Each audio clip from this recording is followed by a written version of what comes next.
Shalom, shalom à tous et à toutes. Nous avons pris la résolution dans le cadre de notre mission, loin de la révélation, loin de l'Elohim, de pouvoir parler sur certaines choses eu égard à tout ce qui se passe aujourd'hui, où on n'a pas du tout enseigné la spiritualité, puisque l'homme au départ est esprit. Et il s'avère que on n'a pas véritablement donné la matière qui devrait relever le défi, ramener l'homme à la dimension initiale, donc selon la création de l'Elohim. Nous aurons une série d'enseignements basés sur l'Évangile. Quelle est la base de l'Évangile? D'entrée de jeu, je voudrais vous rappeler que le mot évangile tel que nous l'entendons vient du latin evangelion qui veut dire bonne nouvelle. Les anglophones disent gospel. En hébreu on dit Besora Tova. Besora Tova, c'est une bonne nouvelle. Mais il y a une dimension qui n'est pas du tout enseignée, qui constitue le socle même de l'évangile. C'est dans cette introduction que nous allons pouvoir l'exploiter. Il y a un roi sage en Israël qui s'appelle Salomon. Il a dit: comme de l'eau fraîche à une personne fatiguée, c'est comme une bonne nouvelle venant d'une terre lointaine. Cela veut dire tout simplement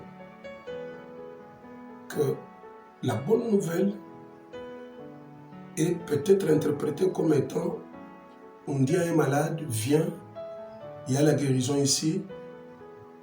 On dit à quelqu'un qui a soif, viens boire, tout ça. Ça, ce n'est qu'une petite dimension. Cependant, il y a un verset que tous les évangélistes exploitent, c'est Yohanan ou Jean chapitre 3 verset 16. Car Elohim a tant aimé le monde qu'il a donné son Fils unique afin que quiconque croit en lui ne périsse point, mais qu'il ait la vie éternelle. Donc Elohim, sachant que le monde manque quelque chose, avec acuité, c'est quoi? L'amour.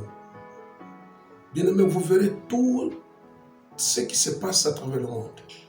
Quand même que cela est dissimulé par des revendications de ceci et de cela, à la base, les hommes souffrent. Il y a une crise d'amour. Il y a des choses que le monde peut donner, mais le Seigneur a compris que le monde manque l'amour. Vous verrez quand quelqu'un, vous lui avez donné des choses, vous l'avez assisté, mais quand vous lui faites un petit mal, cela efface tout le bien que vous lui aurez donné. Pourquoi? Puisque le monde est comme ça. L'amour, il y en a beaucoup. Les Grecs parlent de 3 sortes d'amour. L'amour éros, qui consiste à aimer quelqu'un de manière intéressée, puisqu'il me fait ceci.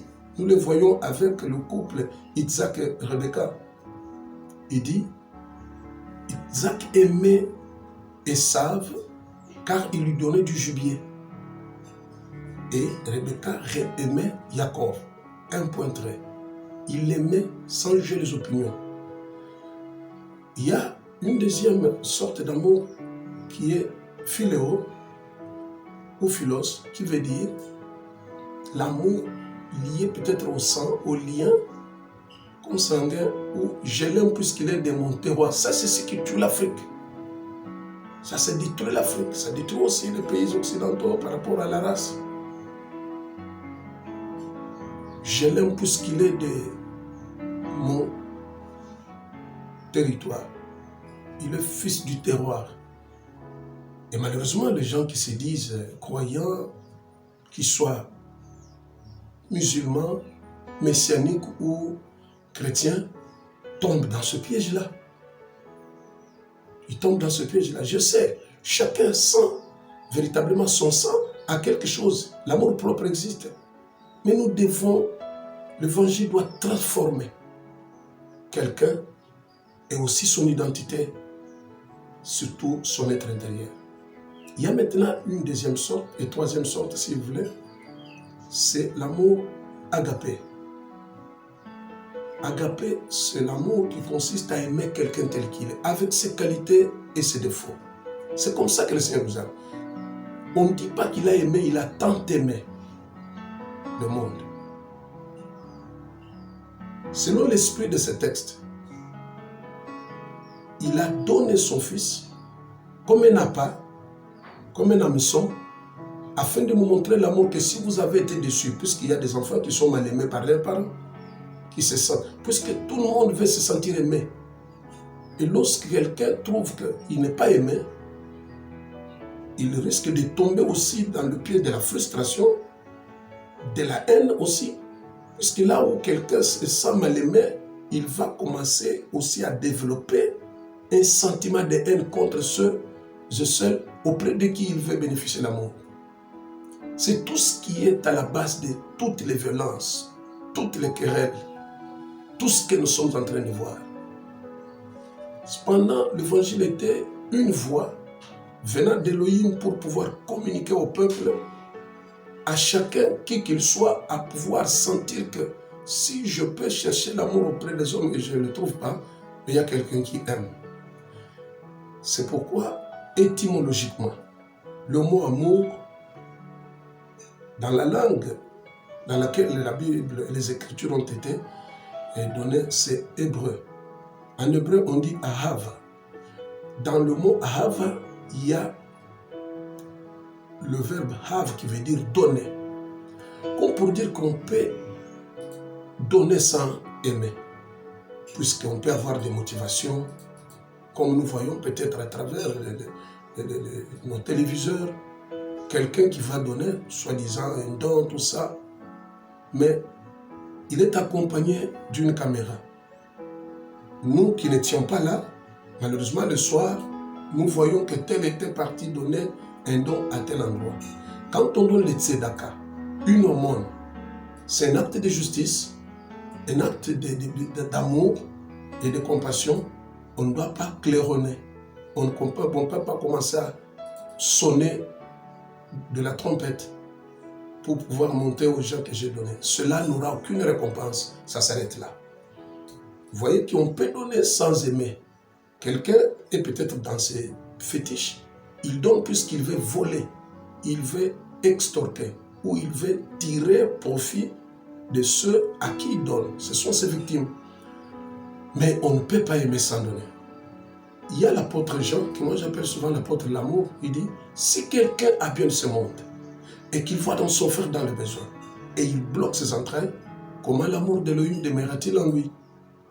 Bien-aimé, nous sommes au soir de la prophétie qui avait été donnée, d'abord à Israël, et aussi aux nations. La base, le socle. Pourquoi l'évangile n'a pas pu transformer nos sociétés? Toute haute spiritualité est toujours liée à l'amour. Vous verrez même dans le monde des ténèbres, ils ne se trahissent pas. Mais quand nous voyons aujourd'hui ce qu'on appelle l'Église, quelqu'un vient poster sur les réseaux sociaux la photo de quelqu'un, il dit voilà ce pasteur, il a été attrapé en flagrance délit d'adultère avec une femme. Et sur la photo, on ne voit pas la femme en question, on voit l'homme. Quelle est cette armée où l'un de ces éléments a été frappé, blessé dans le champ d'honneur, et qu'un autre élément de la même armée prend les images de la manière dont l'autre a été peut-être blessé et qu'il pleure, il vient poster en train de rire et les autres font des commentaires. Nous sommes en train de voir que la base de cet évangile n'est pas véritablement l'amour, puisque l'amour couvre une multitude de péchés, bien-aimés. Les gens veulent dévier, alors que nous devons aller tout droit au but, qu'il nous manque véritablement la substance en question qui devrait constituer la foi. Le principe actif de l'évangile n'est plus. Nous sommes en ce temps où l'apôtre Paul a dit « Ils auront l'apparence de la piété, mais reniant ce qui fait la force. » Ce qui fait la force. Cela étant, nous pouvons voir que lorsque le Seigneur vient, il met l'accent. Il commence par l'enseignement sur le bonheur. Qu'est-ce qui amène le bonheur? Il commence par heureux le pauvre en esprit, car ils sont rappelés fils de lui. Le terme grec utilisé donne la signification du mendiant. Le pauvre en esprit, c'est un mendiant. Donc c'est lui qui est un quémandeur de la révélation, qui veut à tout prix vivre par cela, puisque sans le souffle, personne ne peut être appelé vivant. Donc le souffle qui nous fait vivre dans cette spiritualité, c'est bel et bien l'amour. L'amour couvre une multitude de péchés. Il y a toujours des problèmes dans toutes les sociétés, dans toutes les familles, dans tous les pays. Nous ne nous voilons pas la face. Ce qui nous empêche de pouvoir développer nos sociétés, puisque l'évangile pouvait nécessairement être capable de renverser les barrières. L'évangile devrait être comme un remède qu'on porte à des lésions, à des situations compliquées. C'est pourquoi on dit vous êtes le sel de la terre et la lumière du monde. Sel de la terre, vous pouvez préparer 10 kilos d'aliments, mais le sel ne peut représenter qu'une infime partie de ce que vous donnez. Mais le sel sera au moins capable d'influencer cette nourriture de 10 kilos. On aurait besoin tout simplement d'une portion de ceux-là véritablement qui ont construit leur foi sur le socle de l'amour. L'amour, on dit, est forte comme la mort. Voyez, chaque chose a un anti, quelque chose qui peut le neutraliser ou l'inhiber. Quand vous êtes devant le feu, c'est l'eau ou le sable qui peuvent facilement l'éteindre. Et on dit, l'amour c'est une flamme de Yahvé, une flamme de l'Éternel. Même les eaux ne peuvent pas l'éteindre. C'est puisque je suis en train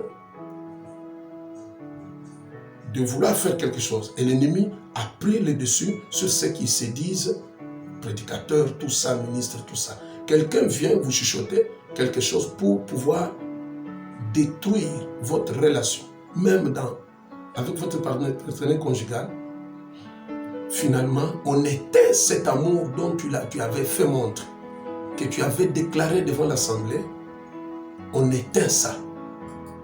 Et nous sommes devenus trop épidermiques, trop allergiques. On te dit quelque chose, tu le conclus de cette façon-là et tu prends toute la décision sans avoir examiné le contour. On s'arrête là aujourd'hui.